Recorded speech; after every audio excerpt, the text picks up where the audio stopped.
Renewed calm. It's maybe not fair of me to say the following, since I've never been in a cult and have a background in science rather than anything like religion. But what I see a lot as I watch online videos goes something like this. High-level Scientologist acts like an evil piece of trash. Then he blows, starts criticizing Scientology. He seems to feel no remorse for what he did, no need to apologize, and all the critics seem to place the blame entirely on Scientology, the cult. Isn't there a place for taking personal responsibility here? It seems like Miscavige and the dead LRH are blamed, but everyone else is just a cult victim. It's like blaming all of World War II on Hitler, and none of the people who carried out the evil. I understand that there's pressure not to leave the church, but with no guns stopping people, it's hard for me as an outsider to have that much sympathy for people who have clearly done evil. And if people truly have so little capacity to act and think for themselves, to even log onto a library computer in the corner to see what the opposition is saying about them, what does that say about us as a species, our potential, our future? Are you an optimist about the species? Well, this is obviously a very deep subject. I think the Nuremberg trials that were held after World War II pretty clearly established that people are responsible for their own actions, regardless of what they were ordered to do or what undue influence they're under. And I agree fully with that viewpoint. I've never tried to personally shift the blame or responsibility for anything that I did while I was in the church on L. Ron Hubbard or David Miscavige, and I don't, give anybody else a personal pass for what they did. At the same time, now that having been said, at the same time, you do have to acknowledge the circumstances under which these things happened. Undue influence is a real thing. Mind control is real. These are not imaginary figments, of or fantasies. There are people out there who put other people under their control, and they use very specific techniques to do it.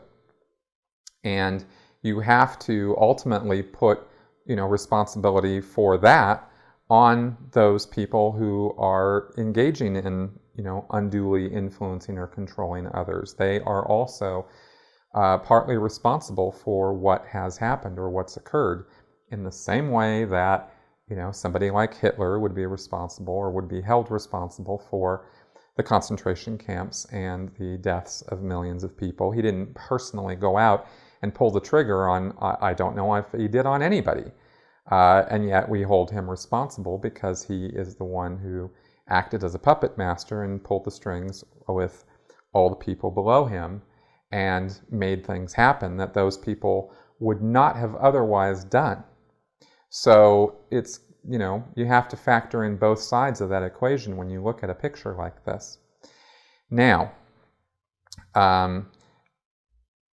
I think it's very important for anybody who comes out of a situation like that to review the actions that they took and sort of assess their own responsibility for what they did and do whatever they feel they should to make reparations or make amends for what happened. I have done my best to do that. I haven't broadcast all of that all over because I don't think it's particularly anybody's business what I did, specifically in certain circumstances.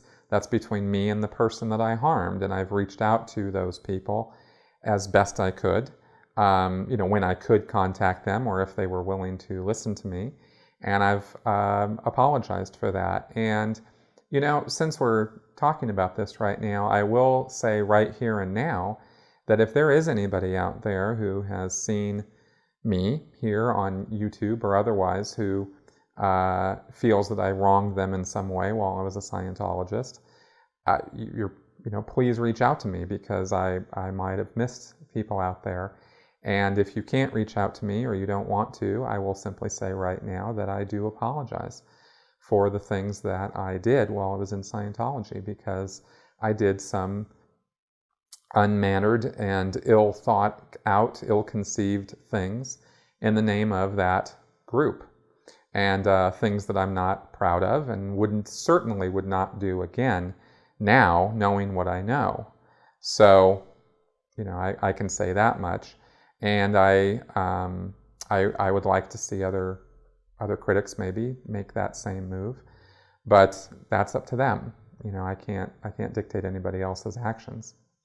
In terms of people having so little capacity to go to a library computer and log on and see what the opposition is saying, I'd like to say something about that, because I'd like to meet the people who take the time to go log on and find out what the opposition is saying to what they're doing in life as a regular activity or as a regular course of events. For example, if you work at a nuclear power plant, do you take the time to look up what Greenpeace has to say about nuclear power plants and nuclear energy?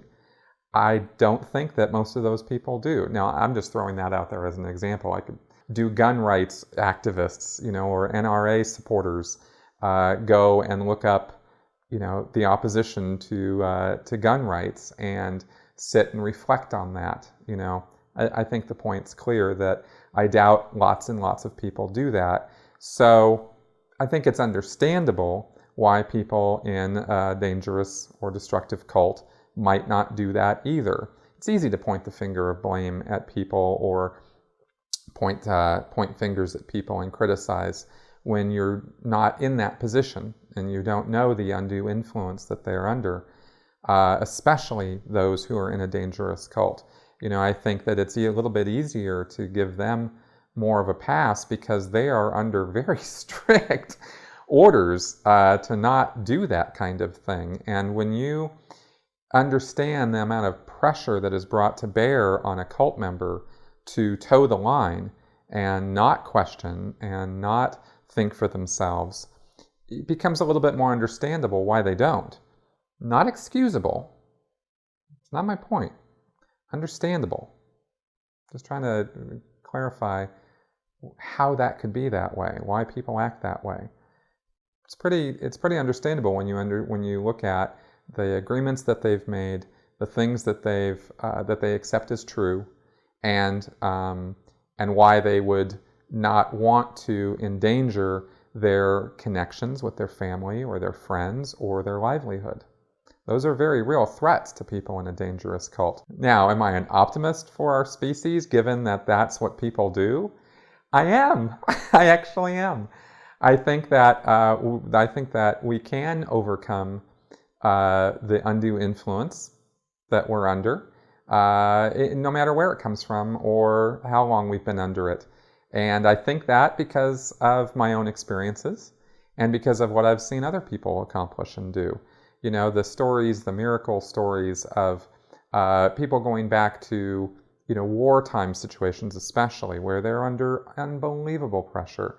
And yet their human side, shows itself. I'm talking about like prisoners of war, some of these stories of the inhumanity that is inflicted on people, and yet they still are able to maintain their spirit and their drive and make it out alive, speaks a lot for why I think I should have an optimistic attitude about the human spirit and its ability to survive and get through some of the most horrible and awful conditions.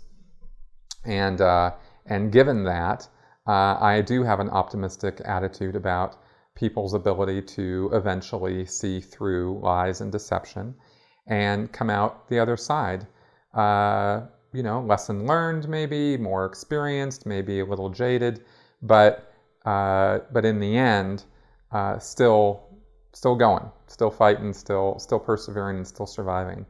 And I think that's within all of us, and that's the part actually that I sort of appeal to in doing this channel, and I hope that comes through.